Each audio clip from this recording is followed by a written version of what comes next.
Hello दोस्तों, welcome to my channel knowledgeable brains. और आज हम बात करने वाले हैं हर्षवर्धन डायनेस्टी की। दोस्तों, हम ऑलरेडी गुप्ता पीरियड को डिस्कस कर चुके हैं। गुप्ता पीरियड के एंड के बाद कुछ कुछ और डायनेस्टी ने फॉर्म किया था, जिनमें से नॉर्थ साइड में हर्षवर्धन डायनेस्टी, जिसे पुष्यभूति डायनेस्टी भी बोला गया है। साउथ में चालुक्यस और पल्लवास की जो डायनेस्टीज हैं उन्होंने रूल किया था। आज हम इस वीडियो में सिर्फ हर्षवर्धन डायनेस्टी की बात करेंगे।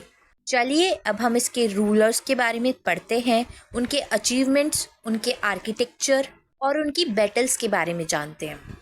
हर्षवर्धन डायनेस्टी ने रूल किया था 550 टू 647 एडी के वक्त पे। इसका ओरिजिनल नाम है पुष्यभूति डायनेस्टी, जो प्रेजेंट डे में हरियाणा है।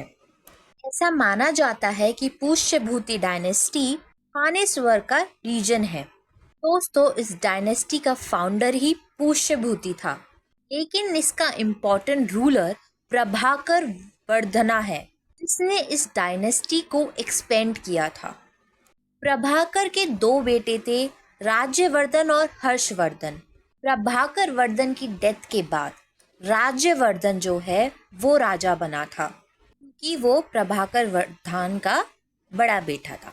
अब राज्यवर्धन का की एक बहन थी राज्यश्री, जिसकी शादी हुई थी राजा गृहवर्मन से, जो कि कन्नौज के राजा थे। राज्यवर्धन की बहन को और बहन के पति को बंदी बना लिया था मालवा के राजा ने। तो अपनी बहन को छुड़ाने के लिए और बदला लेने के लिए अपने जीजा की डेथ का राज्यवर्धन निकल पड़ा, लेकिन वो उन लोगों को बचा नहीं पाया और उसकी खुद की डेथ हो गई इस बैटल में। अब बड़े भाई की तो डेथ हो गई, तो छोटा भाई मतलब कि हर्षवर्धन ऑटोमेटिकली राजा बन जाता है। दोस्तों, हर्षवर्धन ने 606 से लेकर 647 कॉमन एरा तक रूल किया था और उसने प्रूफ किया था कि वो एक केपेबल रूलर है। उसने अपने एम्पायर को नॉर्दर्न इंडिया में फैलाया था जितना हो सके, including parts of Punjab, Rajasthan, Uttar Pradesh और बिहार। इसकी डायनेस्टी को हर्षवर्धन डायनेस्टी बोला गया है और इस पुष्यभूति डायनेस्टी को ओवरऑल हर्षवर्धन डायनेस्टी का नाम दे दिया, क्योंकि हर्षवर्धन एक केपेबल राजा रहा है। उसके राज्य की कैपिटल कन्नौज थी, जो कि एक प्रोमिनेंट सेंटर बन गई पॉलिटिकल और कल्चर वैल्यूज का। हर्षवर्धन ने कई बैटल जीती हैं और कई बैटल लड़ी भी हैं। उसने अपने राज्य को एक्सपेंड भी किया है, लेकिन जब वो साउथवर्ड एक्सपेंड कर रहा था अपने राज्य को, तब पुलकेशन सेकंड, जो कि चालुक्य किंग था, पावरफुल राजा था चालुक्य डायनेस्टी का, उसने हर्षवर्धन को हरा दिया। ऐसी बैटल जो नर्मदा रिवर के पास हुई थी। इस वजह से हर्षवर्धन जो है सदर्न बाउंड्री में अपना राज्य नहीं जमा पाया था। हर्षवर्धन डायनेस्टी के दौरान उसने अपने एम्पायर में एक वेल ऑर्गेनाइज्ड एडमिनिस्ट्रेशन को डेवलप किया था, जो कि फ्यूडल नेचर का था। मतलब कि एक ऐसा राज्य जहाँ पे लोगों को ज़मीन और प्रोटेक्शन मिलती है हायर रैंक के लोगों से। इसके लिए उन्हें काम करना पड़ता है, इसके बदले में उन्हें प्रोटेक्शन और लैंड मिलता है। इसके अलावा वो रिलाई करता था लोकल रूलर्स पे, गवर्नर्स पे, जो मैनेज करते थे डिफरेंट रीजन को उसके एम्पायर के अंदर। मतलब कि बहुत सारे फ्यूडरल लॉर्ड्स थे, उन लोगों को उसने ज़मीनें दे रखी थी कि इतने इतने रीजन को तुम लोगों को चलाना है, तुम लोगों को मैनेज करना है। लेकिन वो सारे के सारे लैंड किसके अंदर थे? हर्षवर्धन डायनेस्टी के एम्पायर के ही अंदर थे। हर्षवर्धन बुद्धिज़्म को फॉलो करता था, लेकिन वो हिंदुज़्म को भी सपोर्ट करता था। इनफैक्ट हर्षवर्धन रिलीजियस असेंबलीज और गैदरिंग का पार्ट भी बनता था, जैसे कि कन्नौज असेंबली और प्रयाग असेंबली, जहाँ पे लोग डिस्कस करते हैं, प्रमोट करते हैं अपने रिलीजियस थॉट और हार्मनी को। हर्षवर्धन ने नालंदा यूनिवर्सिटी को भी पूरा सपोर्ट किया है, जो कि लीडिंग सेंटर है बुद्धिस्ट लर्निंग का, जहाँ पे उसने इंस्टीट्यूशन को हेल्प करी है कि वो एक ऐसी जगह बन जाए जहाँ पे नॉलेज और एजुकेशन मिले। हर्षवर्धन के रूल के वक्त पे एक फॉरेन ट्रैवलर आया था, एक चाइनीज स्कॉलर आया था जिसका नाम था स्वांग स्थांग, जो इंडिया आया था उसके रूल के वक्त पे, और उसने काफ़ी साल भी गुजारे हैं इंडिया में, बल्कि वो नालंदा यूनिवर्सिटी में पढ़ाई भी करता था और ट्रैवल भी करता था वो पूरे इंडिया में। उसके अकाउंट्स, उसके जो डॉक्यूमेंट्स है वो दिखाते हैं हर्षवर्धन के एम्पायर को, उसकी गवर्नेंस को और कल्चरल प्रैक्टिस को जो उसके रूल में हुआ करती थी।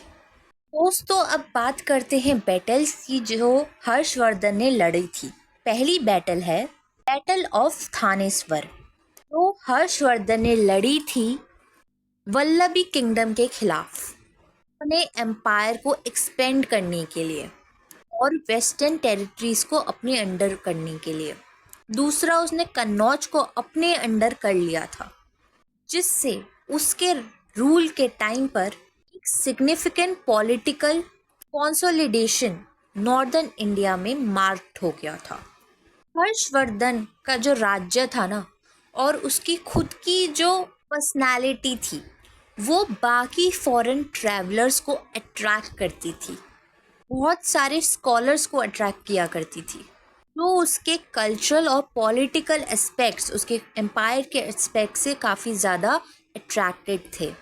कुछ संस्कृत प्लेज ने उसको क्रेडिट दिया है, जो कि है नगनंदन।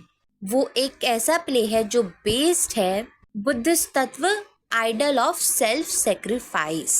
दूसरा प्ले रत्नवली, जो कि एक रोमांटिक कॉमेडी प्ले है जो डिपिक्ट करता है life of princess name Ratnavali.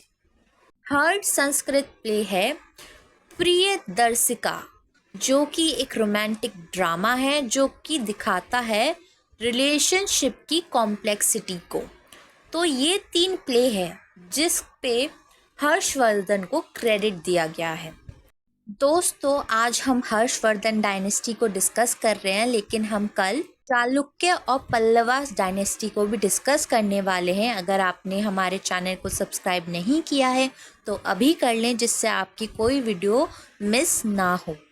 Harshvardhan के रेन के टाइम पे उसने प्रमोट किया था कुंभ मेला को, जो कि आज भी पॉपुलर है, आज भी फेमस है। ऐसा माना जाता है कि हर्षवर्धन ने अपनी सारी की सारी वेल्थ, अपने सारे पैसे, हीरे जवाहरात प्रयाग असेंबली को दे दी थी, डोनेट कर दी थी, जो कि इलाहाबाद में थी।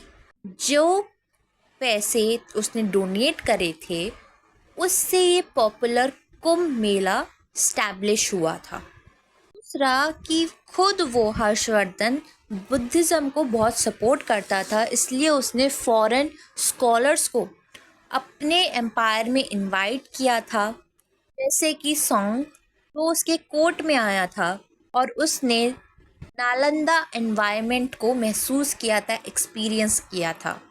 दोस्तों, अपने टाइम पर हर्षवर्धन ने बहुत सारे टेम्पल्स बनाए, स्टूपास बनाए, लेकिन उसकी एग्जैक्ट लोकेशन कहाँ पे है ये आज तक हम लोगों को नहीं पता चला है।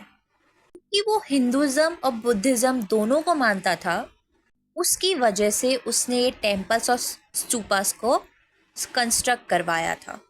दूसरी बात ये कि उसके जो टेम्पल्स और स्तूपास है उसके बारे में हम इसलिए भी नहीं जान पाए हैं कि वक्त के साथ साथ ये टेम्पल्स और स्तूपा शायद से ख़त्म हो गए हैं, या फिर ये भी हो सकता है कि जो फॉरेन इन्वेंशन हुए हैं हर्षवर्धन डायनेस्टी के बाद, उन लोगों ने उस सब को ख़त्म कर दिया, डिस्ट्रक्शन मचा दी पूरे उसमें। दोस्तों, एक और चीज़, हर्षवर्धन को सेल आदित्य भी बोला गया है। उसने बाकी जो भी किंगडम्स थे उनके साथ एक डिप्लोमेटिक रिलेशनशिप स्टैब्लिश कर रखी थी, जो कि दिखाती है रिलीजियस टॉलरेंस को। वो अपने दानवीर होने के लिए, अपनी बहादुरी के लिए जाना गया है। उसके टाइम पे आर्ट, रिलीजन, लिटरेचर और टॉलरेंस ने काफ़ी सारा काम किया है, प्रमोट किया है उसने इन चीज़ों को। हर्षवर्धन एक सिग्निफिकेंट फिगर बना है इंडियन हिस्ट्री में। उसके रूल को एक ब्रिज की तरह माना गया है, एशियंट और मेडिवल टाइम के बीच का ब्रिज, क्योंकि उस वक्त पे इसने रूल किया था। अब हर्षवर्धन की जो डायनेस्टी थी वो डिक्लाइन की हुई। हर्षवर्धन ने 41 ईयर्स रूल किया है और उसकी डेथ हुई थी 647 कॉमन एरा में, जो कि अंत था हर्षवर्धन डायनेस्टी का। और उसके बाद कोई भी डायरेक्ट सक्सेसर नहीं था, जिसकी वजह से एम्पायर जो है डिक्लाइन कर गया।